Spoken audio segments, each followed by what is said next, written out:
In the Partygate affair about celebrations during the corona lockdown in Downing Street, a decision was made. Boris Johnson has to pay a fine, but he does not draw any political conclusions out of it. British Prime Minister Boris Johnson refuses to step down in the Partygate affair even after he was fined. "I want to move on now and fulfill the mandate I have," Johnson said in a televised address. He again asked the public for forgiveness in the affair about illegal celebrations in corona times at his official residence. He paid the fine and wanted to apologize again, Johnson said. The government had previously announced that the police had fined Johnson and his finance minister Rishi Sunak for violating the corona requirements. The opposition demanded his resignation, and I say rightfully. Despite an unprecedented penalty for attending a lockdown party, British Prime Minister he does not want to step down. He regrets his behavior. And he just said, "But I think the best thing I can do now after paying the penalty is to focus on the task at hand. I will do that." Unbelievable. He's the first sitting Prime Minister to be fined for breaking the law. Nevertheless, numerous cabinet members expressed their confidence in him. The opposition called on Johnson and Finance Minister Rishi Sunak, who also received a fine, to resign. "Ruled by liars and lawbreakers," headlined the Daily Mirror newspaper on Wednesday. Downing Street had previously announced that Johnson, his wife Carrie Johnson, and the Chancellor of the Exchequer Sunak had been fined for violating the corona rules at the time. It was therefore a meeting for Johnson's birthday on June 19th in 2020 at his Downing Street office. At that time, there were strict contact restrictions due to the pandemic, and according to the newspaper The Sun, Johnson had to pay a fine of £100, and usually those only were 50. The London police are investigating a total of 12 events in 2020 and 2021. It cannot be ruled out that Johnson will receive further penalties for participating in other events as well. There was a brief gathering in the cabinet room just after 2 p.m. that lasted less than 10 minutes, and people who I work with kindly expressed their wishes. And I have to say, in all frankness, that I wasn't aware at this time that this could have been a breach of the rules. I humbly accept that it was. And now he looks ahead, the Johnson guy.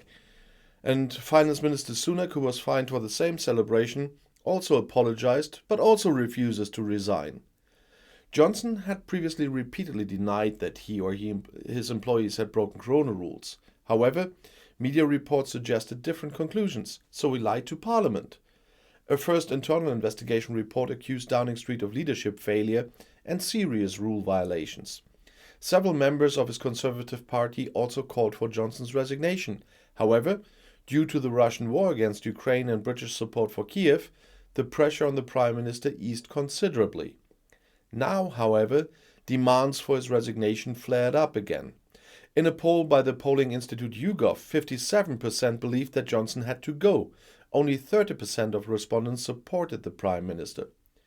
The focus is now primarily on the performance of the Conservatives in local elections in England at the beginning of May, and not to talk about Northern Ireland. Finance Minister Rishi Sunak is now under even more pressure. The Chancellor of the Exchequer, who is considered Johnson's most promising successor, had recently faced allegations that his wealthy wife was profiting from legal tax tricks. The Partygate affair had put Prime Minister Johnson as well under heavy pressure. He also had to defend himself against calls for his resignation from within his Conservative Party. He had tolerated regular parties at his official residence and is said to have attended some of them himself and now even been fined for it. Since the outbreak of the war in Ukraine, however, things have calmed down somewhat. Even the harshest inner party critics once again backed Johnson. The Metropolitan Police, the Met, are investigating a total of 12 events from 2020 to 2021, as I said. And at the time, there were strict contact restrictions in the wake of the pandemic. Questionnaires had been sent to more than 100 government workers and employees, including Johnson and his wife, by the police. The investigation is ongoing and further fines could follow.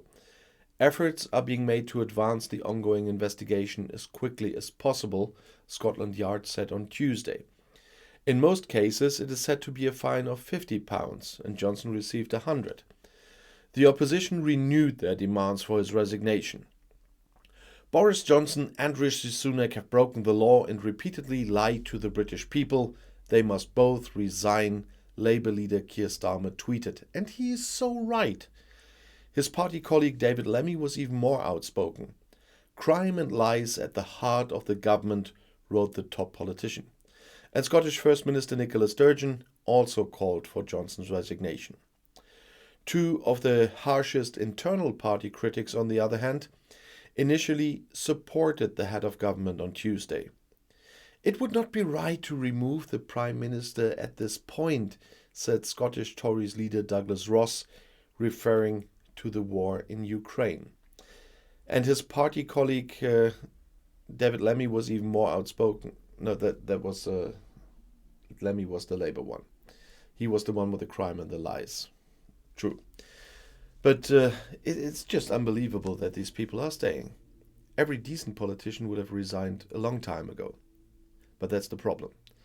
And the fact that several senior government officials are being fined at the same time is completely unprecedented, said domestic policy expert Jill Rutter of the BBC's Institute for Government think tank.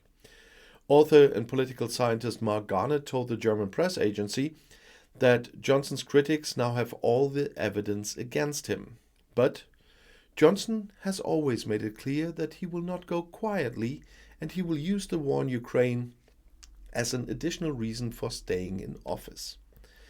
The outrage among those who have lost family members and friends because of corona is already immense. They broke the law, but worse, they fooled us all, said Lobby Akinola, a representative of the organization COVID Bereaved Families. It is incredibly painful to know that the powerful have been partying while they themselves have not been able to say goodbye to their loved ones. And BBC reporter Laura Kunzberg commented that serious questions were now being raised for the government and for Johnson's party. As I mentioned before, the local elections in England, which are considered an important mood test, are due in a few weeks. As new Partygate scandals kept coming to light in the winter, Johnson's departure seemed only a matter of time. And the initial report by Sue Gray I mentioned before attested them leadership failure and serious rule violations, and they had to vote for the fines. And Tory MPs withdrew their approval from the Prime Minister almost every day. 54 votes were enough for an internal party vote of no confidence. But the situation changed completely with the Ukraine war. Even the harshest inner party critics now backed Johnson. The only certainty is that the Conservative Party is likely to suffer heavy losses in the local elections next month, said expert Garnett. The leadership issue will continue to damage the party until Mr. Johnson is either persuaded to resign or is forced into a vote of no confidence, he says. Other analysts are more skeptical. Boris Johnson had more lives than a cat than any politicians I know, said Matthew Flinders from the University of Sheffield recently in an interview with the German press agency. He would not be surprised if Johnson survived this case as well. People have resigned for less. Unfortunately, experience teaches that the British Prime Minister applies different standards to himself than to mere mortals. Like his Chancellor of the Exchequer, Rishi Sunak, Boris Johnson has to pay a fine. Both violated corona requirements by participating in celebrations at the seat of government. The police found this out and issued penalties accordingly. And previously, Johnson had always said that no judgments should be made until the investigation into the incidents was completed. Now everything has been examined on that event, so now judgment can also be made.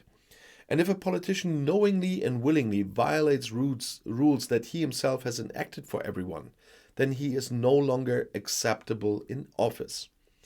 It has long been known that Boris Johnson knows how to find many pleasant aspects in life.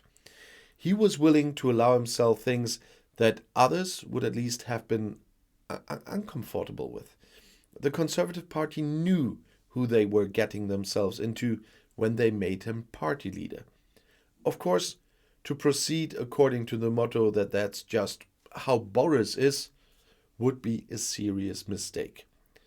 Johnson can be trusted to reject calls for his resignation with reference to the international situation after the Russian attack on Ukraine.